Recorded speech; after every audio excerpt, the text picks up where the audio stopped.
Eu vi um podcast, Market Makers, aí no final do ano passado, acredito que tenha sido a sua última entrevista pública. Você tinha uma das suas posições no mercado, ela era bem fora de consenso, que era em relação ao dólar, né? A gente estava falando aqui que o mercado está prevendo em média um dólar de 4,95 e você chegou a citar uma previsão de que o dólar poderia caminhar para próximo de 4,20 ao longo de 2024. Você tem ainda essa convicção? O câmbio, ele tem uma relação no Brasil com o preço de commodity. O Brasil, eu gosto de brincar que ele é uma grande fazenda com um poço de petróleo na costa e mina de minério de ferro no interior. Tá? Basicamente, a gente gera boa parte do valor adicionado que a gente gera, ele vem do setor de commodity. Então, quando o preço de commodity está subindo, o real se valoriza porque chove dinheiro no Brasil. Chove porque o que a gente vende sobe de preço. Quando sobe o preço das commodities, tem mais investimento para o setor de commodities. Então, os investidores vêm aqui, os preços da soja sobe, nossa produção de soja vai subir, você vai construir silo para poder guardar a soja e o milho.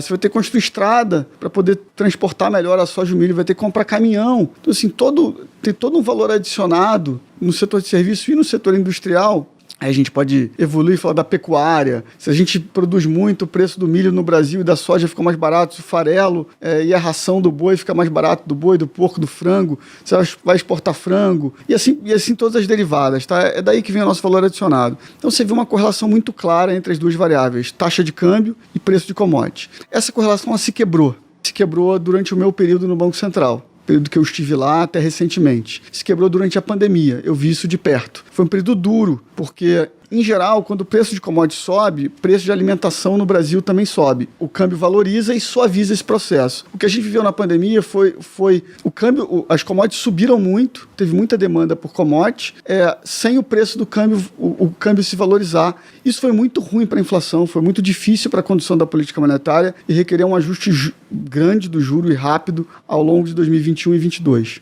Por outro lado, isso gerou uma rentabilidade no setor produtor de commodity enorme. Foi a primeira vez na história que o produtor de commodity teve preço de soja alto, preço do minério de ferro alto, preço do milho alto e o câmbio favorável para ele exportar. Geralmente é uma coisa ou outra e uma coisa suavizava a outra. Então, quando você tem rentabilidade de qualquer setor muito alta, o que acontece é que você incentiva o investimento naquele setor e foi o que aconteceu no Brasil. Primeiro, por que o câmbio descolou do preço de commodity? A gente teve que praticar uma taxa de juros muito baixa no Brasil, tá? Uma taxa de juros que chegou a 2% naquele período. Porque o receio ali era que a economia entrasse não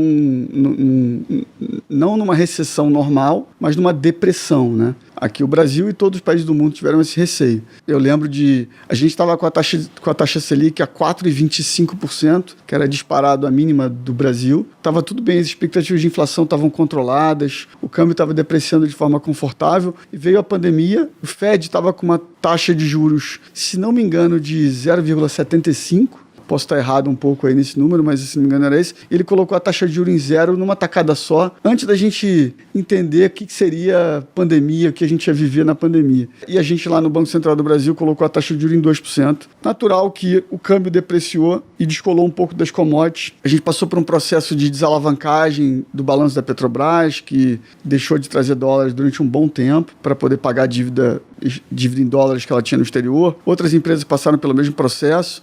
O Banco Central desfez uma regulação, incentivou que o Congresso aprovasse uma mudança o que a gente chama de overheads, que é uma questão bem técnica, mas que, na prática, obrigava o sistema bancário a carregar 50 bilhões de dólares vendido em dólar para fazer o hedge dos investimentos no exterior do sistema bancário. E essa lei mudou e o sistema bancário teve que comprar 50 bilhões de dólares entre o final de 2020 e o final de 2021. Tudo isso gerou uma demanda de dólar pontual que manteve o real descolado dos preços de commodities durante muito tempo.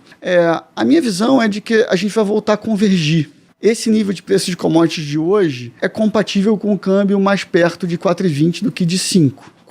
Quando esse processo vai acontecer, de que forma ele vai acontecer, é difícil prever. Mas ele já começou a acontecer desde 2022, quando o real foi uma das moedas que performou melhor em relação ao dólar. Mais ainda em 2023, o real teve uma performance espetacular em 2023, se você comparar com as outras moedas. Foi um período ainda de dólar forte. E como ele vai se dar ao longo do processo é muito difícil.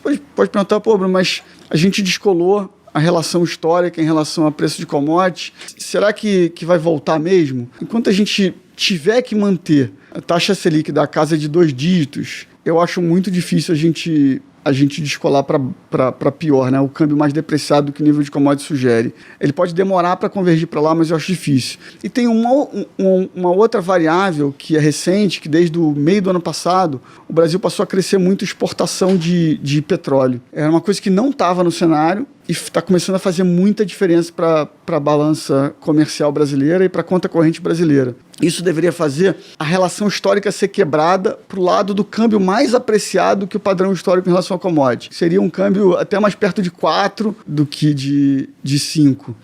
Ainda mais abaixo, eventualmente, tá? Então, essa é uma variável que me dá... Eu tenho relativa confiança de que é para lá que a gente vai, pensando em termos reais. Pode ser um processo difícil, bump, como a gente virou moda dizer, mas a direção é para lá. Legal.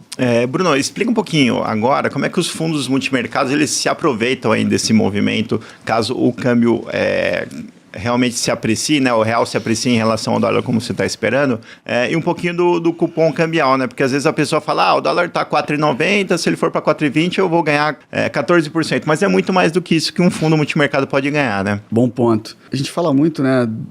O câmbio vai daqui para lá, o câmbio subiu de 5 para 5,20, o câmbio caiu de 5 para 4,5, mas o ganho ou perda, o resultado de uma operação comprada ou vendida em câmbio é muito diferente dessa variação da PETAX, da taxa de câmbio. A forma típica de um investidor brasileiro operar câmbio no Brasil é comprar ou vender o dólar futuro. Implícito no preço do dólar futuro é sempre um preço do câmbio negociado para uma data futura, que pode ser o final do mês, pode ser daqui a 12 meses, daqui a 2 anos, daqui a 3 anos, 5 anos. O preço o que está embutido nesse preço do dólar lá na frente é a taxa de câmbio no Brasil, né, que é a expectativa para a taxa Selic ao longo desse tempo todo. Hoje em dia eu diria que talvez para 5 anos alguma coisa perto de 10%, um pouco acima de 10%. E não vai ser muito diferente para prazos mais curtos, 1 ano, 2 anos, 3 anos. E a outra ponta é o cupom cambial, tá? Que é aproximadamente a taxa da Treasury, tá, americana, a taxa de juros em dólar, que a gente vê o quanto que os Estados Unidos paga. Pode ser alguma coisa perto de 4 para horizontes mais longos. Mais um prêmio de risco Brasil. Tá? É o prêmio que o investidor cobra para trazer os dólares dele para o Brasil. Que hoje eu diria que está por volta de 1%. Tá, por volta de 1%. Esse diferencial de juros te rende mais ou menos uns 5% ao ano hoje. Tá? Não é um valor muito alto se você olhar historicamente. Esse diferencial de juros está relativamente baixo. O Banco Central Americano vai começar um ciclo de queda de juros por volta do meio do ano. Isso está ficando cada vez mais claro e esse diferencial de juros vai aumentar.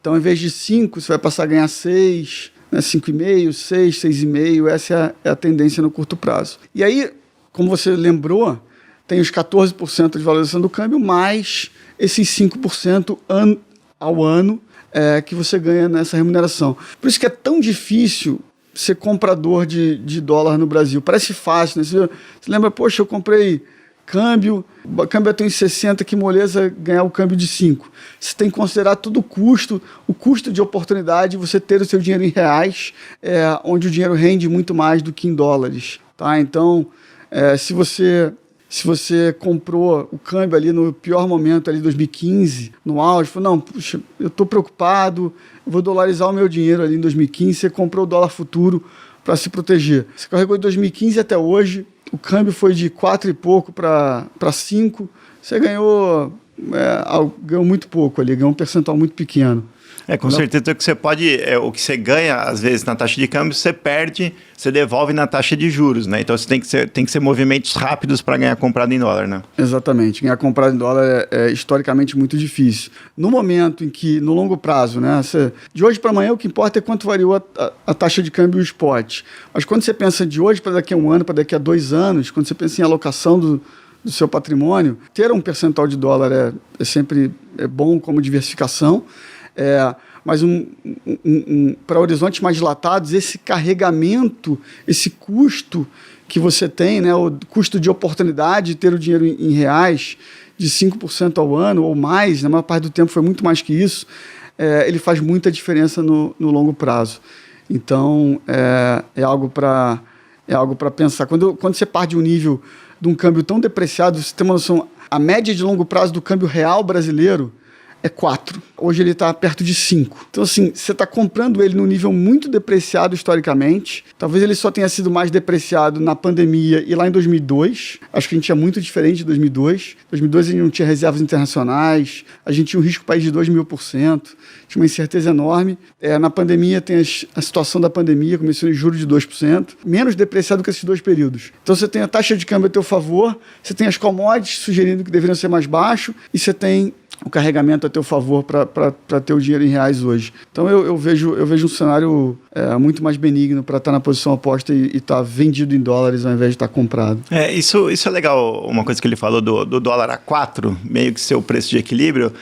Pessoal, quando você pega o dólar do começo do Plano Real, lá de 1994, que era mais ou menos 1 para 1, R$1 valia $1, e você corrige isso pelo diferencial de inflação dos Estados Unidos e do Brasil, você chega mais ou menos nesse preço de R$4, porque às vezes as pessoas acham, não, o dólar sempre sobe, mas tem um movimento que é a correção de inflação, simplesmente aplicada, né, à moeda e que te leva desse 1 para 4, que seria o equivalente, né? Hoje o 4 é o equivalente a R$1 lá em 1994.